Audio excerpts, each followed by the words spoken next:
ఈనాటి సినీ ప్రముఖుడు ప్రధానంగా హీరో. 4-5 దశాబ్దాల పాటు తెలుగు చలనచిత్ర సీమని ఏలిన నలుగురు అగ్రస్థాయి కథానాయకుల్లో ఈయన ఒకరు. ఆ నలుగురు అగ్రస్థాయి కథానాయకుల్లో ముగ్గురు గురించి మనం ఇప్పటి వరకు లోగడ కార్యక్రమాల్లో మాట్లాడుకున్నాం. మిగిలిన ఆ ఒక్క కథానాయకుడి గురించి ఈరోజు మనం ప్రారంభించబోతున్నాం కార్యక్రమాన్ని. గత వారమే 73వ పుట్టినరోజు జరుపుకున్న ఈ హీరోని గురించి ఒక పత్రికలో ఒక జర్నలిస్ట్ ఏమని రాశారంటే, సాహసాలకు మారు పేరు, ప్రయోగాలకు మరో పేరు, సంచలనాలకు ఇంకో పేరు, ఎప్పుడైనా ఎక్కడైనా ఆల్వేజ్ షంషేర్ అని రాశారండి. ఈ డేరింగ్ డాషింగ్ హీరో ఎవరో కనుక్కోవడానికి ఈ 4 మాటలు చాలు. అయినా కానీ మరికొన్ని ఆధారాలు చెప్తాను. ఈయన ప్రధానంగా హీరోనే, కాకపోతే తెలుగు చలనచిత్ర రంగంలో ఇంకా ఆయన పోషించినటువంటి కొన్ని పాత్రల గురించి చెప్పుకోవాలంటే ఆయన నిర్మాత, దర్శకుడు, స్టూడియో అధిపతి, కొన్ని సినిమాలకి ఎడిటింగ్ కూడా చేశారు. దర్శకుడిగా ఈ హీరో రూపొందించినటువంటి చిత్రాల్లో విజయం సాధించినటువంటి చిత్రాలు ఎక్కువగా లేకపోయినప్పటికీ హిందీ సినిమాకి కూడా దర్శకత్వం వహించిన తెలుగు హీరో బహుశా ఈయన ఒక్కరేనేమో. ఇన్నిసార్లు మనం హీరో హీరో అంటున్నాం కదా, నిజానికి 2 అక్షరాల ఈయన పేరు ముందు హీరో అని చేర్చి మాత్రమే చాలా మంది ఈయన సంబోధిస్తూ ఉంటారు.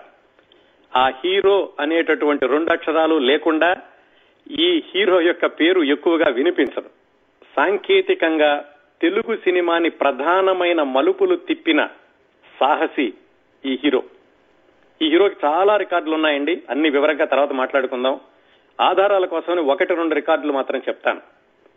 ఇంకా ఎవరూ అధిగమించలేని రికార్డులు ఈ హీరోకి మాత్రమే సొంతమైన రికార్డు ఏమిటంటే, ఈయన నటించినటువంటి 3వ సినిమా నుంచే తారాజువ్వలాగా సినీ వినీలాకాశంలోకి దూసుకెళ్తూ సగటున సంవత్సరానికి 12 సినిమాల్లో నటిస్తూ ఆ వేగాన్ని రమారమి 20 సంవత్సరాల పాటు కొనసాగించారు. సరిగ్గా చెప్పుకోవాలంటే తేదీలతో వారీగా 21 సంవత్సరాల్లో 240 సినిమాలు, వీటిల్లో చాలా కొద్ది వాటిల్లో మాత్రమే ఆయన సైడ్ హీరో. 98% సినిమాల్లో ఈయనే హీరో. ఆ విధంగా 21 సంవత్సరాల్లో 240 సినిమాల్లో నటించి ఈయన సృష్టించినటువంటి రికార్డు మిగతా హీరోలకి లేదు అని చెప్పుకోవడం అదొక వాస్తవం అండి. మొత్తంగా చూసుకుంటే 345 సినిమాల్లోనూ ఏమో నటించారు ఈయన. ఈ వారం సినీ ప్రముఖుడు శీర్షికలో మనం మాట్లాడుకోబోయే వ్యక్తి సూపర్ స్టార్ హీరో కృష్ణ. మనం సినిమాల్లో మిగతా వాళ్ళందరినీ కూడా పేరుతో పిలుస్తూ ఉంటాం. ఎన్టీ రామారావు, అక్కినేని నాగేశ్వరరావు, ఎన్టీఆర్, ఏఎన్ఆర్, శోభన్ బాబు, రామకృష్ణ, చంద్రమోహన్ ఇలా అంటుంటాం. కృష్ణ గారిని మాత్రం సాధారణంగా హీరో కృష్ణ అని పిలవడం మొట్టమొదటి నుంచి అలవాటైంది. ఆయన సూపర్ హిట్ సినిమా వచ్చిన దగ్గర నుంచి ఆయన హీరో కృష్ణ అని పిలవడమే పరిపాటి అయ్యింది. చాలా తక్కువ సార్లు మనం కృష్ణ అనే పేరు చూస్తుంటాం, ఎప్పుడు కూడా హీరో కృష్ణ అనే వినిపిస్తూ ఉంటుంది. Super star, Natasekhara, Padma Bhushan, doctorate, Andhra James bond, dashing hero, ఎన్ని బిరుదులు ఉన్నప్పటికీ హీరో కృష్ణ అన్న పదంలో ఉన్న హుందాతనం మిగతా వాటిల్లో ఈ హుందాతనాన్ని మిగతావన్నీ కూడా ఎక్కువ చేస్తాయని చెప్పచ్చు.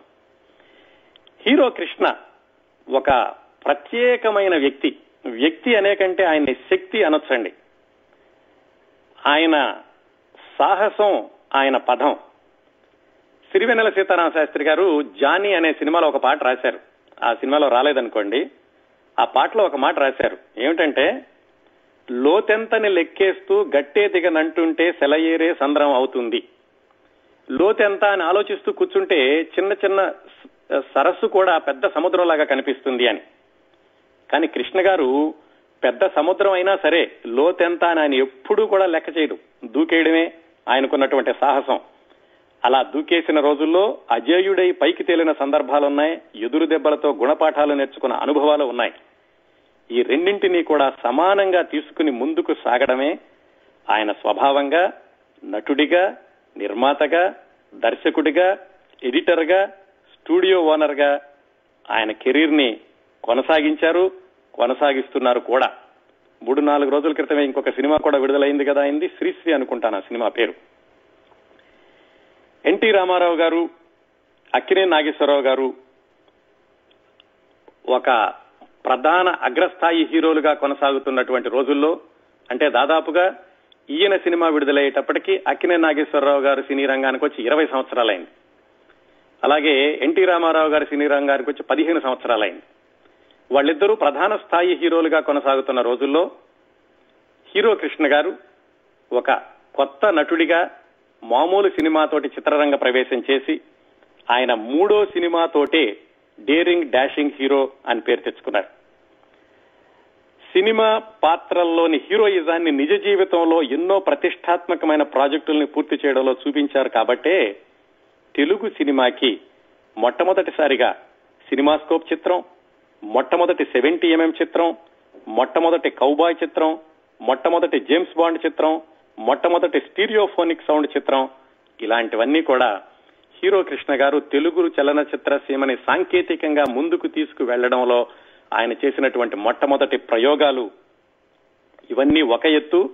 ఆయన అవసరం అయినప్పుడు పెద్ద పెద్ద వాళ్లతో కూడా ఢీ కొట్టడానికి కూడా వెనకాడలేదు. అక్కినేని నాగేశ్వరరావు గారు, ఎన్టీ రామారావు గారు, కొన్ని సందర్భాల్లో ఎస్పీ బాలసుబ్రహ్మణ్యం గారు, ఎంతమందితో విభేదించేటటువంటి పరిస్థితులు వచ్చినప్పటికీ ఆయన ఏమాత్రం వెనకాడకుండా ఆయన చేపట్టినటువంటి లక్ష్యాన్ని పూర్తి చేసుకుంటూ, ఫలితం అనేది తర్వాత చూసుకుందాం, ముందు అసలు ప్రయోగం చేస్తున్నామా లేదా, ఈ సాహసం పూర్తి చేయగలుగుతున్నామా లేదా అనేటటువంటి దృక్పథంతో ముందుకు వెళ్ళాడు. కాబట్టే ఆ హీరో కృష్ణ గారు సూపర్ స్టార్ గా ఆయన అభిమానుల హృదయాల్లో అప్పటికీ ఇప్పటికీ ఎప్పటికీ ముద్రించుకుని పోయారు.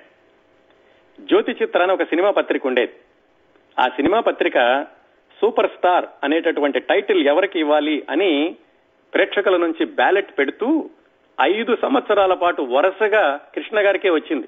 Super star Krishna, super star Krishna. ఇంకా తర్వాత ఇంకెందుకు ఈ పోటీలు పెట్టడం, ఎప్పుడు కృష్ణ గారే వస్తున్నారని వాళ్ళు పోటీలు పెట్టడం కూడా మానేశారు. అదండి ఆయనకి ఆ రోజుల నుంచి ఉన్నటువంటి ప్రేక్షక అభిమానం. ఈ హీరోలందరికీ అభిమాన సంఘాలు అని ఉండేవి కదా, అత్యధిక సంఖ్యలో అభిమాన సంఘాలు ఉన్నటువంటి హీరో కృష్ణ గారు ఆ రోజుల్లో. అలాగే ఈయన సాధనకి మారుపేరు, సాహసాలకి సంచలనాలకి కేర్ ఆఫ్ అడ్రస్. ఏటికి ఎదురీదడం ఆయనకి వెన్నతో పెట్టిన విద్య. ఏనుగు కుంభస్థలాన్ని కొట్టి ఆల్వేజ్ సంషయర్ అనిపించుకోవడం ఆయన హాబీ, అలవాటు. కృష్ణ గారి జీవిత చరిత్రలోకి వెళ్లబోయే ముందు డేరింగ్ డాషింగ్ అంటున్నాం. అలాగే ఆయన తెలుగు చలనచిత్ర సీమలో చేసినటువంటి మొట్టమొదటి సాంకేతిక ప్రయోగాలు, మొట్టమొదటి 70mm, మొట్టమొదటి సినిమాస్కోప్, మొట్టమొదటి స్టీరియోఫోనిక్, ఇవన్నీ చెప్పుకున్నాం కదా. ఇలాంటి సాహసాలన్నిటికీ పునాది ఆయన మొట్టమొదటి సినిమాలోనే ఉంది అని చెప్పుకోవచ్చు ఒక విధంగా. ఒక చిన్న ఉదాహరణ చెప్తాను పూర్తి వివరాల్లోకి వెళ్లబోయే ముందు. హీరో కృష్ణ గారు హీరోగా నటించినటువంటి మొట్టమొదటి సినిమా తేనె మనసులు శ్రోతలందరికీ తెలుసు కదా. ఆ సినిమా షూటింగ్ జరిగేటప్పుడు ఒకసారి ఏం జరిగిందంటే, ఈ సంఘటనని కృష్ణ గారే స్వయంగా ఒక ఇంటర్వ్యూలో చెప్పుకున్నారు. ఆ తేనె మనసుల్లో ఒక సన్నివేశం ఉంటుంది. ఏమిటంటే, ఒక జీప్ వెళుతూ ఉంటుంది. స్కూటర్ మీద కృష్ణ గారు వెళుతూ మధ్యలో నడుస్తున్నటువంటి స్కూటర్ మీద నుంచి నడుస్తున్న జీపులోకి దూకాలి. సాధారణంగా అది చాలా కొంచెం రిస్కీ షాట్ కాబట్టి ఒక డూప్ని పెట్టారు. ఆ డూప్ 2-3 సార్లు ట్రై చేసి నడుస్తున్న స్కూటర్లో నుంచి నడుస్తున్న జీపులోకి దూకడం అనేది నా వల్ల కాదు బాబు అని ఆయన చేతులు ఎత్తేశాడు. కృష్ణ గారు దర్శకుడితోటి, మీరేం భయపడకండి సార్, రేపు నేనే చేసేస్తాను ఈ సీన్ ని అని చెప్పారట. నిజానికి అంతవరకు ఆయనకి స్కూటర్ నడపడం కూడా సరిగ్గా రాదు. రాత్రికి రాత్రి అమీర్పేట రోడ్ల మీద స్కూటర్ నేర్చుకుని మర్నాడు షూటింగ్ లో స్కూటర్ మీద వెళుతూ జీపులోకి జంప్ చేసి ఆ షాట్ ని ఓకే చేసేశారు. ఇదొక్కటి చాలండి. ఆయన డాషింగ్, డేరింగ్ ముందు రోజుల్లో ఎన్నో అద్భుతమైనటువంటి ప్రయోగాలు, సాహసాలు చేయబోతున్నారు అనడానికి బహుశా ఇది ఒక నిదర్శనం అయి ఉండొచ్చు. ఆయన మొట్టమొదటి సినిమాలో చేసినటువంటి సాహసం. ఏది కష్టం కాదనుకోవడం, అనుకున్నది సాధించడమే లక్ష్యం అని నమ్మడం కృష్ణ గారికి బహుశా ఇదిగో ఈ మొట్టమొదటి సినిమా నుంచే అలవాటైంది అని చెప్పుకోవచ్చు. ఆయన రికార్డులు కొన్ని ఇందాక పైన చెప్పాను కదా, పూర్తిగా చెప్పుకోవాలంటే బోలెడని రికార్డులు ఉన్నాయండి ఆయనకి. 1965లో ఆయన నటించిన మొట్టమొదటి సినిమా విడుదలైతే ఆ సంవత్సరం అంతే ఒక్క సినిమానే వచ్చింది. ఆ తరువాతి సంవత్సరం 2 సినిమాలు విడుదలైనవి ఆయనవి. 1966లో కన్నె మనసులు, మూడో సినిమా గూఢచారి 116. అంతే. ఆ మూడో సినిమాతోటే ఆయన తారాజుబలాగా సినీ వినాలాకాశంలోకి దూసుకెళ్లిపోయారు. ఎలా దూసుకెళ్లారంటే, ఆయన సినీ రంగ ప్రవేశం చేసినటువంటి మూడో సంవత్సరం అంటే 1967లో 7 సినిమాల్లో నటించారు. 4వ సంవత్సరం అంటే 1968లో 11 సినిమాల్లో నటించారు. 4వ సంవత్సరం 1969లో 15 సినిమాల్లో నటించారు. అందుకే ఇందాక చెప్పాను, సుమారుగా రమారమి అంటే సగటున సంవత్సరానికి 12 సినిమాల్లో నటించారు అని. ఆయన సినిమాల్లోకి ప్రవేశించినప్పుడు, హీరోగా నటించినప్పుడు ఆయన వయసు కేవలం 22 సంవత్సరాలు. ఆ తర్వాత 5 సంవత్సరాలకి అంటే 1970లో ఆయన సొంతంగా సినిమాలు నిర్మించడం ప్రారంభించారు. అప్పటికి ఆయన వయసు కేవలం 27 సంవత్సరాలు. అగ్ని పరీక్ష అనే సినిమాతోటి ఆయన సొంతంగా నిర్మాతగా మారి సినీ నిర్మాణంలోకి కూడా దిగారు 27 సంవత్సరాల వయసులో. ఆ తర్వాత ఆ మరుసటి సంవత్సరమే అంటే 1971లోనే మోసగాళ్లకు మోసగాడు, మొట్టమొదటి కౌబాయ్ చిత్రం, అది నిర్మించారు. అప్పటికి ఆయన వయసు కేవలం 28 సంవత్సరాలు మాత్రమే. ఆయన 30 సంవత్సరాల వయసులోనే భారీ ఈ మల్టీ స్టారర్ సినిమా అంటారు చూడండి, అలాంటిది దేవుడు చేసిన మనుషులు 1973లో ఆయన సొంతంగా నిర్మించి విడుదల చేశారు. మరి కృష్ణ గారి కెరీర్ లో నభూతో నభవిష్యతి అని చెప్పుకోదగినటువంటి సినిమా అల్లూరి సీతారామరాజు. 1974లో ఆయన వయసు కేవలం 31 సంవత్సరాలు. విభేదాలు వస్తాయని తెలిసి కూడా ఏమాత్రం వెనకాడకుండా ఆయన సినిమాని తీసి అత్యద్భుతమైనటువంటి విజయం సాధించి ఇంతవరకు కూడా తెలుగు చలనచిత్ర సీమలో అల్లూరి సీతారామరాజు పూర్తి స్థాయి సినిమాని నిర్మించిన ఏకైక హీరో సూపర్ స్టార్ కృష్ణ అనేటటువంటి పేరును నిలబెట్టుకున్నారు. అంతేకాకుండా ఆ అల్లూరి సీతారామరాజు సినిమా విడుదలయ్యాక దాదాపుగా 15 సినిమాలు ఫెయిల్ అయినాయి. ఇంక అయిపోయింది ఈ కుర్రాడి పని, ఈయన సినిమాల్లోకి వచ్చినటువంటి 10 సంవత్సరాలు నిండకుండానే ఇన్ని ప్రయోగాలు చేశాడు, ఇంకా ఈయన నట జీవితం పూర్తిగా అయిపోతుంది అనుకుంటున్న రోజుల్లో 15 సినిమాల తర్వాత మళ్లీ పడి లేచిన కెరటం లాగా ఆయన పాడి పంటలు అనే సినిమాతోటి మళ్లీ తన పూర్వవైభవాన్ని సంపాదించుకుని ఆ స్పీడ్ ని ఆయన దాదాపుగా 20 సంవత్సరాలు నిలబెట్టుకున్నారండి. చాలా మంది మొట్టమొదట్లో ఎక్కువ సినిమాల్లో చేయడం పరిపాటే ఆ రోజుల్లో, కానీ ఆ స్పీడ్ ని చిట్ట చివరి వరకు నిలబెట్టుకోవడం అనేది కృష్ణ గారి విషయంలో ప్రత్యేకంగా కనిపిస్తూ ఉంటుంది. 1965లో ఆయన సినీ రంగ ప్రవేశం చేస్తే 1985లో కూడా ఆయన సంవత్సరానికి 12 సినిమాలు 14 సినిమాల్లో ఆయన నటిస్తూ ఉండేవాళ్ళండి. ఆయన ఒకే ఒక్క సినిమా విడుదలైనటువంటి సంవత్సరం ఆయన సినీ రంగ ప్రవేశం చేసిన 1965 అయితే మళ్లీ 1992 వరకు కూడా ఒకే చిత్రం అనేది లేదు ఆయన కెరీర్ లో. ఒక్క 1992లో అంటే 27 సంవత్సరాల తర్వాత మాత్రమే ఆయన నటించినటువంటి ఒకే ఒక్క సినిమా విడుదలైంది 1992లో. మళ్లీ కోలుకున్నారు. 94లో మళ్లీ ఆయన నంబర్ 1 సినిమాతోటి పచ్చని సంసారం అనే సినిమాతోటి కూడా మళ్లీ ఆయన హీరోయిజాన్ని కొనసాగించారు. ఇన్ని రికార్డులు ఉన్నాయండి నటుడిగా ఆయన. సాధారణంగా ఏంటంటే అసమాన నటన కౌశలం, విభిన్నమైనటువంటి పాత్రలు, అన్ని తరహా పాత్రలు, ఇదంతా ఒక ఎత్తు. ఆయన చేసినటువంటి ప్రయోగాలు, ఆయన ఏమాత్రం వెనకాడకుండా అనుకున్న దాన్ని సాధించడానికి ఆయన చేసినటువంటి సాహసాలు, ముఖ్యంగా అవి ప్రేక్షకులకి ఆయన్ని దగ్గరకు చేసినాయి. ఇదంతా ప్రేక్షకుల వైపు నుంచి. చలనచిత్ర పరిశ్రమలో ఎవరిని కదిలించినా గాని కృష్ణ గారి మంచితనం గురించి కథల కథలుగా చెప్పుకుంటారు. అంతేకాకుండా ఎక్కడా ఏమాత్రమైనటువంటి నటనా జీవితంలో ఎక్కడా కూడా వివాదాలు లేని, ఏమాత్రం అపనిందలు లేని హీరో కృష్ణ గారు. ఎవరైనా కృష్ణ గారి మంచితనం గురించే ఎక్కువగా చెప్పుకుంటూ ఉంటారు. నిర్మాత గనక సరిగ్గా సినిమా ఆడకపోతే మళ్ళా నిర్మాతను పిలిచి నేనే డేట్లు ఇస్తాను చేసుకోండి అనడం దగ్గర నుంచి ఇలాంటి సంఘటనలు చాలా ఉన్నాయి. మనం కథనంలోకి వెళ్ళినప్పుడు వాటికి కొన్ని ఉదాహరణలు కూడా చూద్దాం. హీరో కృష్ణ ఆయన బాల్యం నుంచి సినీ రంగ ప్రవేశం వరకు, ఆ తరువాత చలనచిత్ర రంగంలో కూడా ఆయన కెరీర్ కొనసాగినటువంటి విశేషాలు తెలుసుకోవడానికి మనం ఆయన సొంత ఊరిలో బయలుదేరాలి. వాళ్ళ ఊరు వెళ్లబోయే ముందు ఒకసారి తెలుగు సినిమా అంటే తెలుగు టాకీ మొదలైన దగ్గర నుంచి ఆంధ్రదేశంలో నుంచి కొన్ని ఊళ్ళు ప్రత్యేకంగా తెలుగు చలనచిత్ర పరిశ్రమకి ఎక్కువ కళాకారుల్ని అందించిన అటువంటి సందర్భాలు కొన్ని చూద్దాం.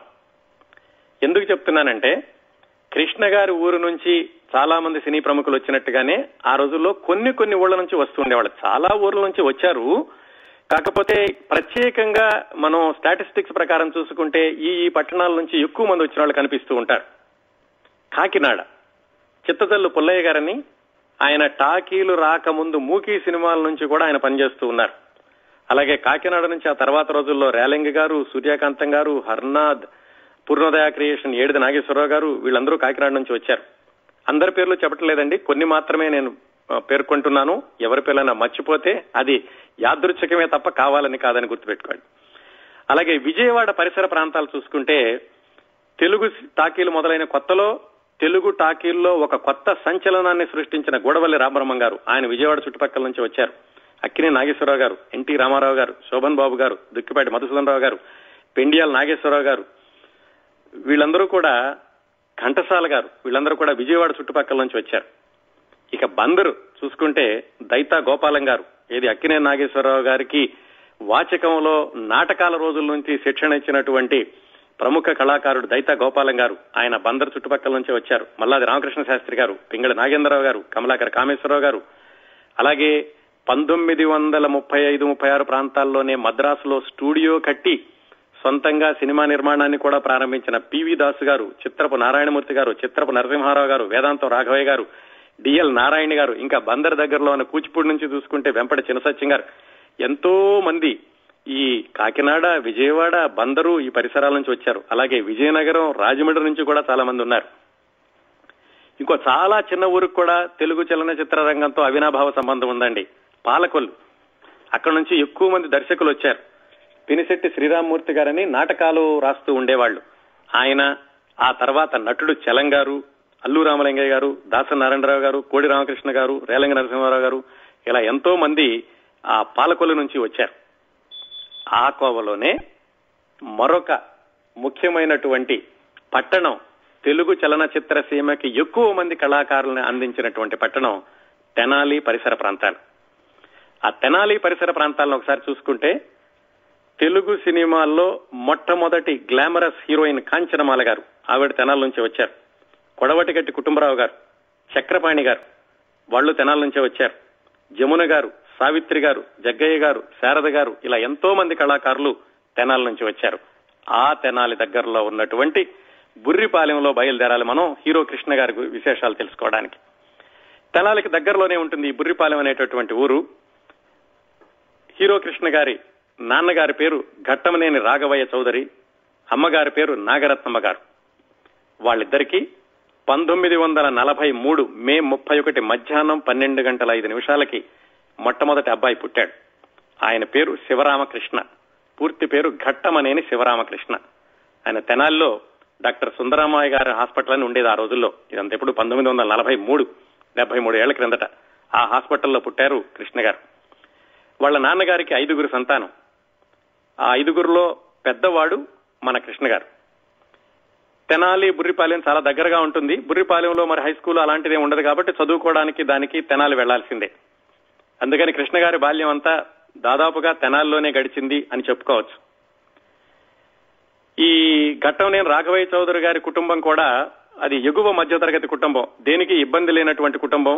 వాళ్ళకి వ్యవసాయం ఉండేది. వ్యవసాయంతో పాటుగా ఆయన కలప వ్యాపారం కూడా చేస్తూ ఉండేవాళ్ళు. కృష్ణ గారు SSLC వరకు తెనాల్లో చదువుకున్నారు. హై స్కూల్లో చదువుకునేటప్పుడు, ఆ తర్వాత కాలేజీలో చదువుకునేటప్పుడు ఎప్పుడూ కూడా ఆయన నాటకాలు వేయడం, నాటకాల్లో విపరీతమైనటువంటి పేరు తెచ్చుకోవడం, నటన మీద మోజు పెంచుకోవడం ఇలాంటివేమీ లేవండి. ఆయన ఎప్పుడు నాటకాల్లో వేయలేదు చదువుకునేటప్పుడు కూడా. మరి సినిమాల్లోకి రావాలని ఎలా అనిపించింది? ఆ మధ్యన ఎవరో ఒకళ్ళు ఇంటర్వ్యూలో అడిగారు, కృష్ణ గారు మీరు సినిమాల్లోకి హీరోగా రాకపోయి ఉంటే ఏమై ఉండేవాళ్ళు అని. ఏమవడం ఏంటి, సినిమాల్లో రాకపోవడం ఏంటి, సినిమాల్లో రావాలని నేను చిన్నప్పుడే నిర్ణయించుకున్నాను, నువ్వు వచ్చాను అని చెప్పారు. అదే ఆయన సాహసం అంటేను. మరి సినిమాల్లోకి రావాలని ఎలా అనిపించింది ఆయనకి, నటన వైపు కూడా లేకుండాను అంటే చాలా విచిత్రంగా ఉంటుంది. సినిమా వాళ్ళని చూసి 4-5 సందర్భాల్లో వాళ్ళకి ప్రేక్షకుల్లో ఉన్నటువంటి అభిమానాన్ని గమనించి, నేను కూడా సినిమాల్లోకి వెళితే ఇంతమంది అభిమానులు ఉంటారు కదా అనేటటువంటి ఆ ఆశతోటి, ఆ ఆశయంతో ఆయన సినీ రంగం వైపు అడుగులు వేయడం ప్రారంభించారు. మరి చదువుకునే రోజుల్లోనే ఈ సినిమా వాళ్ళని చూడడం అనేటటువంటి సన్నివేశాలకి ఆయనే కొన్ని ఉదాహరణలు చెప్పారు. కృష్ణ గారు 1943లో పుట్టారనుకున్నాం కదా. పాతాళ భైరవి సినిమా విడుదలయ్యేటప్పటికి ఆయనకి 8 సంవత్సరాల వయసు ఉంటుంది. మొట్టమొదటిసారిగా కృష్ణ గారి మనసులో ముద్ర వేసినటువంటి సినిమా పాతాళ భైరవి. ఆ సినిమా చూసిన దగ్గర నుంచి ఆయన ఎన్టీఆర్ కి వీరాభిమాని అయిపోయారు 8-9 సంవత్సరాల వయసులోనే. కానీ ఆయన మొట్టమొదటిసారిగా చూసినటువంటి హీరో అక్కినేని నాగేశ్వరరావు గారు. ఆయన్ని కూడా ఎలా చూశారు? ఈయనేదో స్టూడియోకి వెళ్లి చూడలేదు. ఆ తెనాలిలో హై స్కూల్లో చదువుకునే రోజుల్లోనే బహుశా ఆయనకి 12-13 సంవత్సరాల వయసు ఉంటుంది. 1955లో కదా ఈ దేవదాసు విడుదలైంది. ఆ దేవదాసు సినిమా శతదినోత్సవం కోసమని అక్కినేని నాగేశ్వరరావు గారు మిగతా కళాకారులందరూ తెనాలి వెళ్తుంటే ఈయన ఏదో నడుచుకుంటూ వెళ్తున్నారు, చిన్నపిల్లడు. వెళ్తుంటే అందరూ కారులు వెనక పరిగెడుతున్నారు. ఏమిటి అంటే అదిగో ఆ కారులో అక్కినేని నాగేశ్వరరావు గారు ఉన్నారు, ఆ కారులో సావిత్రి గారు ఉన్నారు అన్నారు. అప్పుడు ఆయన అలా లీలామాత్రంగా అక్కినేని నాగేశ్వరరావు గారిని చూశారు. కానీ ప్రజలకి ఆ సినిమా నటుల పట్ల ఉన్నటువంటి అభిమానాన్ని ఆయన దగ్గరగా గమనించారు ఆ 2 సందర్భాల్లోనూ. ఎస్ఎస్ఎల్సి అయిపోయాక ఆయన కాలేజీలో చదువుకోవడానికని గుంటూరు వెళదాం అనుకున్నారు. అయితే గుంటూరులో సీటు రాలేదు. ఆ రోజుల్లో ఏమిటంటే ఈ కాలేజీలు అనేవి అన్ని ఊళ్ళల్లోనూ ఉండేవి కాదు. విజయవాడ, మచిలీపట్నం, అలాగే నర్సాపూర్, ఏలూరు ఇలాంటి ప్రధానమైనటువంటి పట్టణాల్లో మాత్రమే ఉండేవి. తెనాల్లో చదువుకునే వాళ్ళందరూ మరి సహజంగా దగ్గరగా ఉంటుంది కాబట్టి గుంటూరు వెళ్ళాలి. ఆయనకి గుంటూరులో సీటు రాకపోయేసరికి ఎందువల్లనో గానీ నర్సాపూర్ కాలేజీలో చేర్పించారు ఇంటర్మీడియట్ లో. తర్వాత ఇంజనీరింగ్ చదవాలి అనేటువంటి ఉద్దేశంతో ఆయన ఎంపీసీ గ్రూప్ తీసుకున్నారు. ఎస్ఎస్ఎల్సీ అయ్యేసరికి దాదాపుగా 16 సంవత్సరాల వయసు కాబట్టి సుమారుగా 1959 ప్రాంతాలు అనుకోవచ్చు. అయితే నర్సాపూర్లో ఒక 2-3 నెలలు మాత్రమే ఉన్నారు. అక్కడి నుంచి టీసీ తీసుకుని ఏలూరులో సిఆర్ రెడ్డి కాలేజీకి వచ్చారు. వాళ్ళ నాన్నగారికి ఏలూరులో తెలిసిన వాళ్ళు ఉండేవాళ్ళు. బహుశా అందువల్ల ఏమో తెలిసిన వాళ్ళు ఉంటే దగ్గరగా చూస్తుంటారని ఏమో కానీ ఆయన్ని ఏలూరు తీసుకొచ్చారు.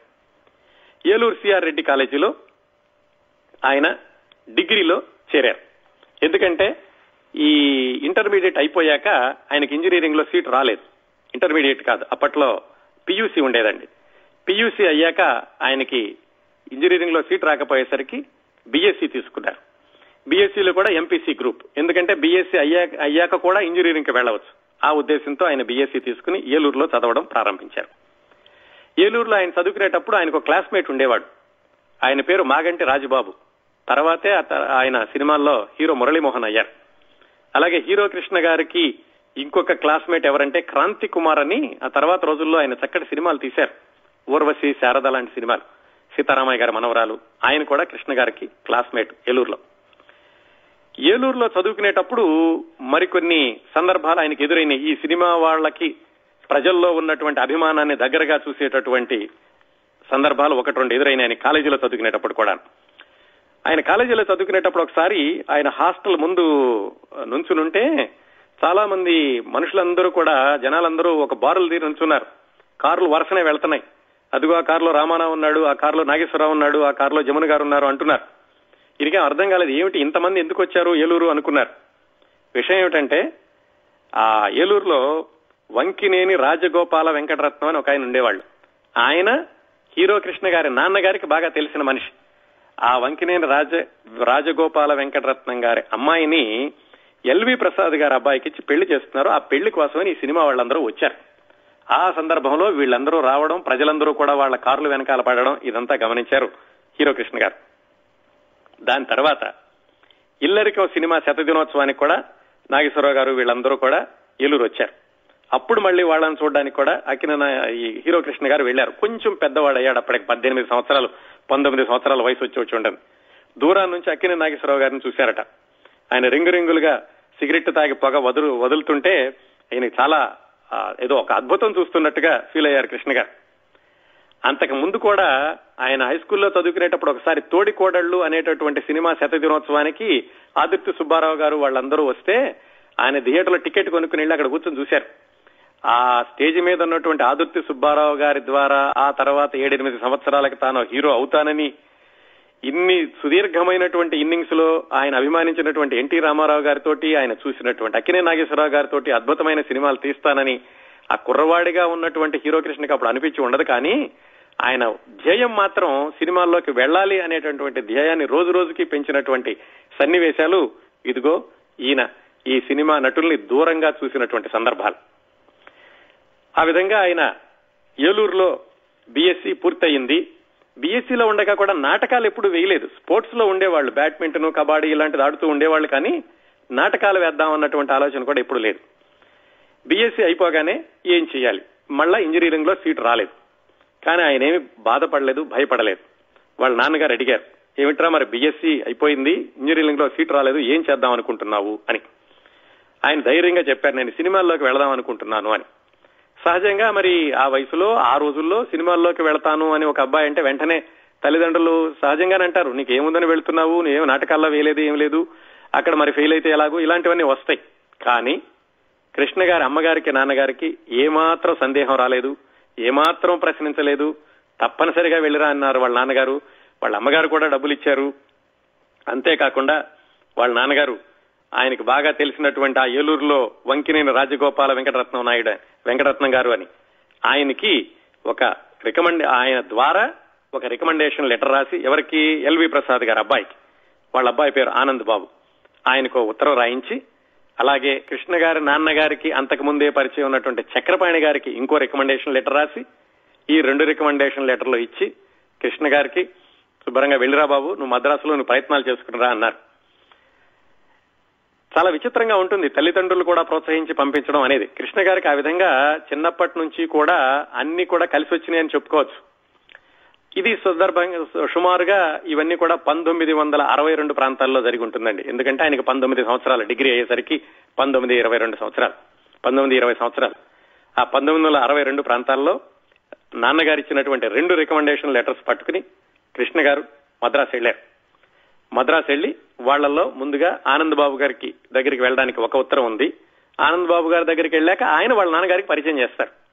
2వ ఉత్తరం చక్రపాణి గారి ద్వారా. చక్రపాణి గారు నిర్మాత.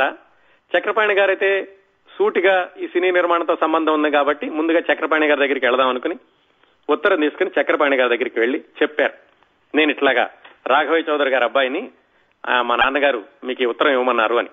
ఉత్తరం చూశారు ఆయన. దాంట్లో ఉంది, ఇలా మా అబ్బాయి వస్తున్నాడు సినిమాలో నటించడానికి, ఏమైనా అవకాశాలు మీరు సహాయం చేయండి అని.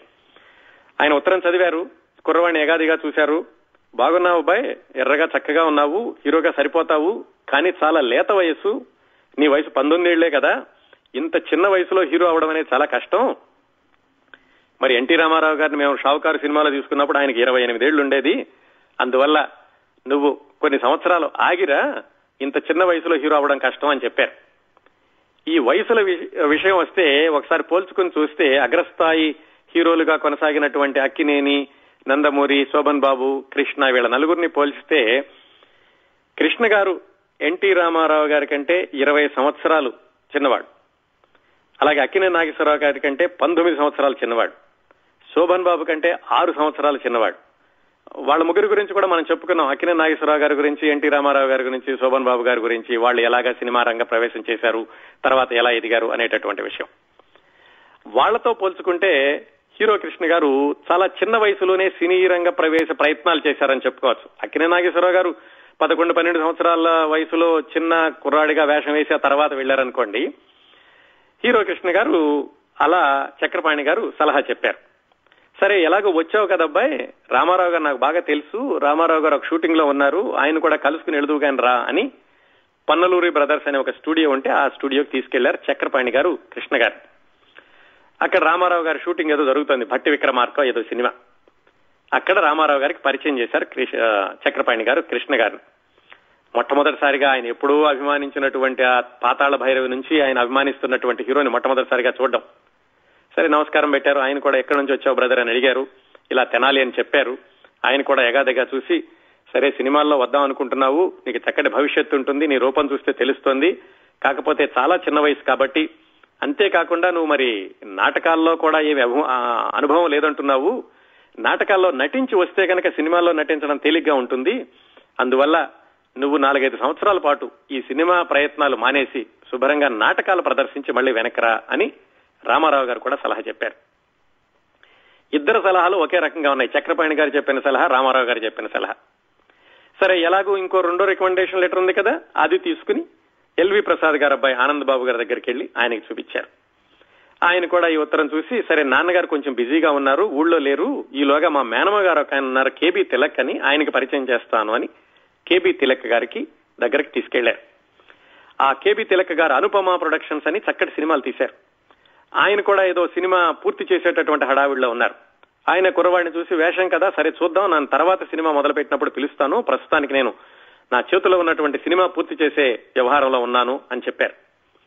ఆ తర్వాత వాళ్ళ నాన్నగారికి పరిచయం చేశారు ఆనందబాబు గారు. ఎవరికి? ఎల్వి ప్రసాద్ గారికి. ఆయన కూడా ఏమన్నారంటే, బాగుందబ్బాయి, నువ్వు చక్కగా కనిపిస్తున్నావు, హీరో అయ్యేటటువంటి లక్షణాలన్నీ ఉన్నాయి, కాకపోతే 1 సంవత్సరం 2 సంవత్సరాలు ఆగిరా, అప్పటికి కొంచెం నీ బాడీ ఫేస్ ఇదంతా కూడా కాస్త హీరోకి స్క్రీన్ ప్రెజెన్స్ కి కావాల్సినట్లుగా వస్తుంది, ఈలోగా నువ్వు ఖాళీగా ఉండకుండా నాటకాల్లో నటించు అని చెప్పారు. ఈ విధంగా ముగ్గురు కూడా అదే చెప్పేసరికి, చక్రపాణి గారు, రామారావు గారు, ఎల్వి ప్రసాద్ గారు చెప్పేసరికి ఇంకా కృష్ణ గారికి నాటకాల్లో నటించాలి అనిపించింది. నాటకాల్లో నటించడం ఎలాగా? ఏదైనా సరే ఆయనకి వెంటనే చేసేయడం అలవాటు, దూకుడుగా చేసేసాయాలి, ఊరికే నానుస్తూ చాలా రోజులు తీసుకుని ఇలా చేయడం ఆయన స్వభావం మొదటి నుంచి ఉండేది కాదనుకుంటా. అందుకని నాటకం వేయాలంటే ఏం చేయాలి అని ఆయన ఆలోచిస్తూ తెనాలిలోనే కొడాలి గోపాలరావు అని ఒక నాటక రచయిత ఉన్నారు. ఆ రోజుల్లో పినిశెట్టి శ్రీరామ్మూర్తి, మన ఆత్రేయ గారు అంతకు ముందు రాసేవాళ్ళు, తర్వాత గొల్లపూడి మారుతీరావు గారు, వీళ్ళందరూ కూడా నాటక రచయితలు. నాటకాల్లోకి వెళ్ళాలి అంటే నాటక రచయితను పట్టుకుంటే తేలిగ్గా ఉంటుంది అనుకుని ఈయన తెనాలి వాడే కాబట్టి ఆ కొడాలి గోపాలరావు గారితో మాట్లాడి ఇలాగా నాకు నాటకాల్లో వేయాలని ఉందండి అని చెప్పారు.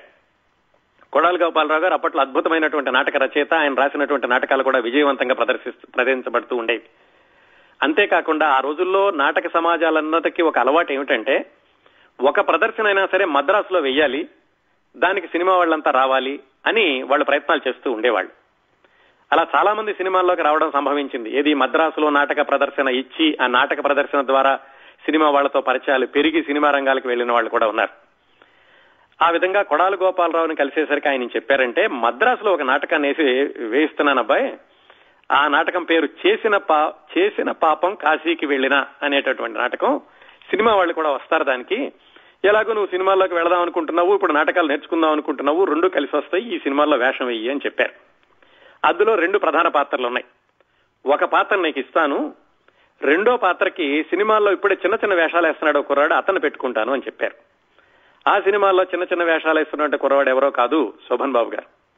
ఆయన కూడా 22 సంవత్సరాల వయసులోనే సినీ రంగ ప్రవేశం చేశారు, కానీ కృష్ణ గారి లాగా 3వ సినిమాకి సూపర్ స్టార్ కాదు. శోభన్ బాబు గారు అప్పటికి ఇంకా చిన్న వేషాలు వేస్తూ వస్తున్నారు 1959 నుంచి. బహుశా ఈ సంఘటన జరిగింది 1962, అంటే 3 సంవత్సరాలైంది. అప్పటికి శోభన్ బాబు గారు ఒక 7-8 సినిమాల్లో చిన్న వేషాలు వేశారు. ఆయన 2వ ప్రధాన పాత్ర. ఆ విధంగా హీరో కృష్ణ గారు సినిమా నటుడు కాక ముందు శోభన్ బాబు గారితో కలిసి చేసిన పాపం కాశీకి వెళ్ళినా అనేటటువంటి నాటకాన్ని మద్రాసులో సినిమా వాళ్ల ముందు ప్రదర్శించారు. మొట్టమొదటిసారిగా మేకప్ వేసుకున్నారు, అద్భుతంగా ఉన్నారు. ఆ నాటకం బ్రహ్మాండంగా జరిగింది. మొట్టమొదటి నాటకం అయినా కానీ ఏమాత్రం కొత్త లేకుండా ఆయన బ్రహ్మాండంగా ప్రదర్శించగలిగారు. ప్రేక్షకులందరూ కూడా మెచ్చుకున్నారు. దాంతో కృష్ణ గారికి ఆత్మవిశ్వాసం పెరిగింది.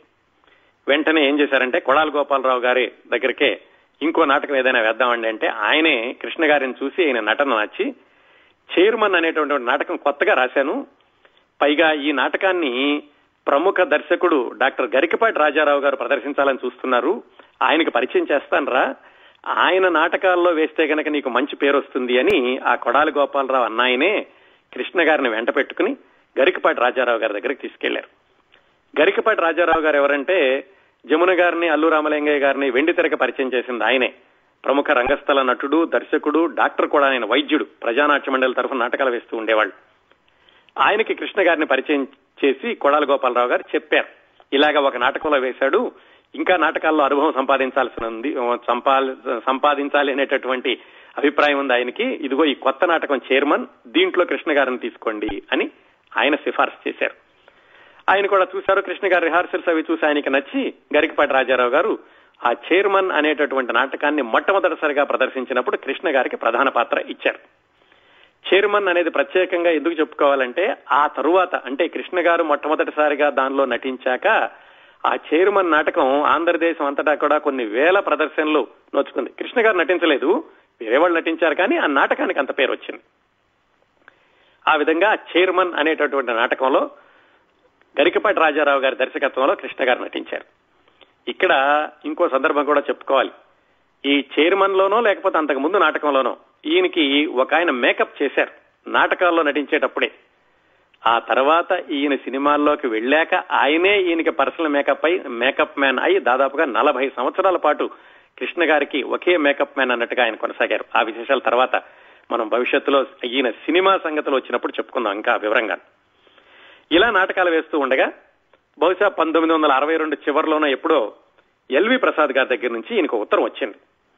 బాబు, అప్పుడు వచ్చేళ్ళావు కదా, రాఘవయ్య చౌదరి గారి అబ్బాయివి, నేను ఒక సినిమా తీద్దాం అనుకుంటున్నాను, కొడుకులు కోడళ్ళు అనేటటువంటి సినిమా, నువ్వు వచ్చేసేయి, ఇందులో 4 హీరోలు లాంటి వాళ్ళు కావాలి, అందులో ఒక పాత్ర నీకు ఇస్తాను అన్నారు. ఈయన ఆలోచించారు, ఇదేమిటి నేను హీరోగా వెళదాం అనుకున్నాను, ఈయన 4 ఒకళ్ళు అంటున్నారు, వెళదాం వద్దా అని ఆలోచించారు. కానీ సర్లే ఎల్వి ప్రసాద్ గారి ద్వారా సినీ రంగ ప్రవేశం కాబట్టి అందరూ చెప్పారు, ఆయన హస్తవాసి మంచిది, ఎన్టీ రామారావు గారిని ఆయనే మొట్టమొదటిసారిగా సినిమాల్లో వేషం ఇచ్చారు, నువ్వు కూడా వెళ్ళు అని చెప్పడంతో సరే అవకాశం వచ్చింది కదా ఎల్వి ప్రసాద్ గారి దగ్గరని మద్రాసు వెళ్లారు కృష్ణ గారు. ఆ కొడుకులు కోటళ్ళు అనేటటువంటి సినిమాలో 4 ఉన్నారని చెప్పుకున్నాం కదా. వాళ్ళు ఎవరంటే బాలయ్య గారు, ఆయన కూడా అప్పట్లోనే సినిమాల్లోకి హీరోగా ప్రవేశించారు. రమణమూర్తి గారు, మన శంకరాభరణం సోమయాజులు గారి తమ్ముడు జేవి రమణమూర్తి గారు, ఆయన 3 ఆయన శోభన్ బాబు అప్పుడప్పుడే పైకి వస్తున్నారు, 4ది మన కృష్ణ గారు. ఈ విధంగా 4 కొడుకులు అనేటటువంటి కథతోటి కొడుకులు కోడళ్ళు అనే సినిమాని ఎల్వి ప్రసాద్ గారు ప్రారంభించి రిహార్సల్స్ అంతా మొదలు పెట్టారు. రిహార్సల్స్ కూడా బ్రహ్మాండంగా జరుగుతున్నాయి. మరి హఠాత్తుగా ఏమైందో కానీ ఆ సినిమాని ఆపేసి ఇంకా టైం పడుతుంది బాబు, సినిమా మొదలు పెట్టట్లేదు, మీ ఊరు వెళ్ళిరా, మీ ఊళ్ళో ఉండు, మేము తర్వాత మళ్ళా కబురు చేస్తాంలే అన్నారు. ఈ కొడుకులు కోడళ్ళు ఎల్వి ప్రసాద్ గారు తీద్దాం అనుకున్న సినిమా ఆగిపోయింది. కానీ ఇదే పేరుతోటి తర్వాత భీమ్ సింగ్ అని ఆయన ఇంకో సినిమా తీశారు ఈ కొడుకులు కోడళ్ళు అనే పేరుతోటి. దానికి మన కృష్ణ గారికి ఏమి సంబంధం లేదు. ఆ విధంగా కృష్ణ గారికి వచ్చినటువంటి మొట్టమొదటి అవకాశం రిహార్సల్స్ కూడా అయ్యాక ఆగిపోయింది. సరే, ఈయన మళ్ళా ఆయన ఇంటికి వెళ్ళమన్నారు, కానీ ఇంటికి వెళ్లకుండా అక్కడే ప్రయత్నాలు చేస్తూ ఉన్నారు మద్రాసులో. అందరు దర్శకుల దగ్గరికి వెళ్తున్నారు, ఒక్క దర్శకుడి దగ్గరికి మాత్రం వెళ్ళలేదు. ఆయన వెళ్ళని దర్శకుడే ఆదుర్తి సుబ్బారావు గారు. ఆ ఆదుర్తి సుబ్బారావు గారితో పరిచయం ఎలా జరిగింది, ఈయన సినీ రంగ ప్రవేశం ఎలా జరిగింది, ఈ విశేషాలన్నీ వచ్చే వారం మాట్లాడుకుందాం. అలాగే శ్రోతలకు ఇంకో విషయం చెప్తాను. హీరో కృష్ణ గారు నటించినటువంటి తేనె మనసులు, సాక్షి, గూఢచారి 116, మోసగాళ్లకు మోసగాడు సినిమాల గురించి నేను వివరంగా కార్యక్రమాలు చేశాను. అవి యూట్యూబ్ లో నా ఛానల్లో మీరు వినవచ్చు వాటిని. అందులో ఉన్నటువంటి విశేషాలు కాకుండా మిగతా విశేషాలు రాబోయే కార్యక్రమాల్లో మీకు వివరించడానికి ప్రయత్నిస్తాను.